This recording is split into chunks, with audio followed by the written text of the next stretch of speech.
Bottom வரையில இந்த மாதிரி ஸ்டோன்ஸ் வந்து நம்ம நல்லா ஸ்ப்ரெட் பண்ணி விட்டுக்கலாம்.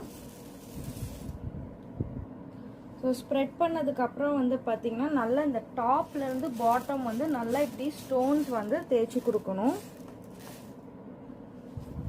ஸ்டோன்ஸை வந்து நல்லா டாப்லேருந்து பாட்டம் வரையிலும் நல்லா இந்த மாதிரி ஸ்பாஞ்ச் வச்சு தேய்ச்சி கொடுக்கணும். ஸோ நம்ம எப்போவுமே நிறைய ஸ்டோன்ஸ் வந்து போட்டுட்டா தான் நமக்கு வந்து ஸ்டோன்ஸ் வந்து இந்த டிசைனில் ஃபிக்ஸ் பண்ணுறதுக்கு வந்து ரொம்ப ஈஸியாக இருக்கும். ஸோ பாருங்கள், ஜஸ்ட் இது நம்ம நல்லா ப்ராக்டிஸ் பண்ணிட்டா வித்தின் ஃபியூ செகண்ட்ஸில் வந்து நம்ம இந்த ஸ்டோன்ஸை வந்து போர்டில் வந்து ஈஸியாக நம்ம வந்து பிளேஸ் பண்ணிடலாம். ஜஸ்ட் போர்ட் மட்டும் ஷேக் ஆகாத மாதிரி இந்த மாதிரி ஒரு விரல் கொடுத்து ஜஸ்ட் ட்ரேல வந்து ப்ரெஸ் பண்ணிக்கோங்க.